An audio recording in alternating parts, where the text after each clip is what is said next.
X2, X-Men United is the second X-Men movie to ever come out. And this one stars, just like the last one, huge cast, Hugh Jackman, Halle Berry, Patrick Stewart, Ian McKellen, lots of people. I can't remember the cast, it's huge. Whatever. Anyway, this one picks up after the first X-Men movie left off. You know, Wolverine's kind of just out there, but he's actually on a mission from Professor X, because stuff's been going on. Recently, a mutant tried to assassinate the president, and stuff's going down. This senator guy who's in power, Stryker, he's launching this huge anti-mutant campaign. He's got a bunch of stuff going on, and yeah, it's an all-out war that's pretty much going to bring X-Men and Magneto's guys together to fight it, because it's going after all mutants, and everyone's in danger. X2's great. X2's a pretty smooth movie, dude. John Tron ripoff. I don't care, whatever. X-Men 2 is pretty good, or X2, or whatever.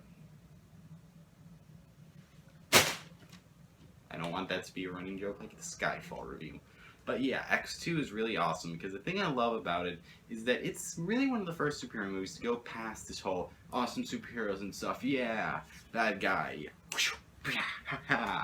There's a lot more than just, you know, the classic good guy versus bad guy. The first one had it also, but I feel like this one expands upon it more. It's like, you know, the mutants and stuff, it's all like an allegory for, like, you know, minority rights. Like, you know, it's like an allegory for gay rights, or like rights of colored people, or civil rights, slave rights, stuff like that. It's an allegory for all that stuff that happens over the years.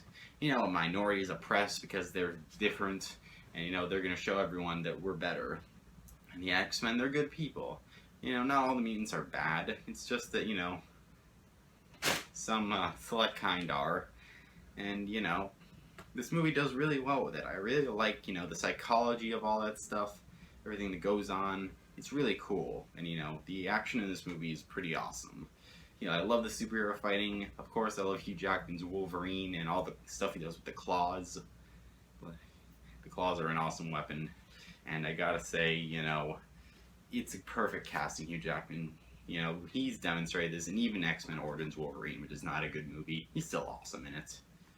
And you know, a lot of stuff I love, you know, the dynamic when the two teams have to team up to go after Stryker. It's pretty cool. And Stryker does have some connection with Wolverine, which makes for some interesting backstory. Unless you've seen Origins Wolverine. Which kinda, now that I think about it, doesn't make sense that much when it comes to this movie, but that's after, so that's that movie's fault. It wasn't a good movie. Whatever. Enough with Origins Wolverine, or whatever. X2 is good, though. You should see X2. I don't know why they call it X-Men 2, but it's X2. Okay, cool. Yeah, anyway. There's a lot of awesome stuff in this movie. It's awesome to see the mutants doing their thing again. You know, Halle Berry, pretty good as Storm. Don't be Catwoman again. Please don't leave that to Anne Hathaway or Michelle Pfeiffer or whatever is going to play her in the DC Extended Universe movies, if she's even going to be in that. Yeah, and, you know, a lot of other people. I like also, you know, Rogue again. Rogue is here.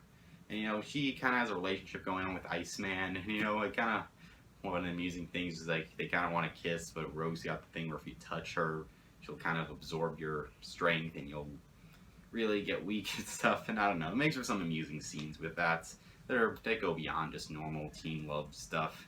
But that was pretty amusing, and I like that. And there's a lot of other cool psychological stuff going on with, you know, what side, X-Men or Magneto, what you want to join. That's really cool too. And I'm running out of things to say. What else can I say? It's got some really good effects too. The claws look a little better. Look better than doing Origins Wolverine. I gotta stop talking about that movie because it wasn't very good.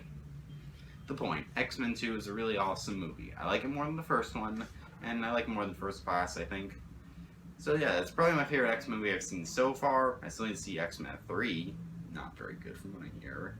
The Wolverine, which I hear is good. And Days of Future Past, which I hear is the best. We'll see what we can do from there, and I'm excited for Apocalypse either way, because there's some really good superhero movies. They go beyond the normal, you know, traditional superhero path. They show you some really awesome stuff. They got some great fight scenes, a huge variety of characters, a whole bunch of other cool stuff. It's worth checking out. If you haven't seen the X-Men movies by now, go check them out. I'm checking out myself. I'm gonna give X2, X-Men United, a 93%. Save for a few elements that don't make it a perfect movie, it's not a perfect movie, I really liked X2. And yeah, adios, home slices. That balloon is annoying.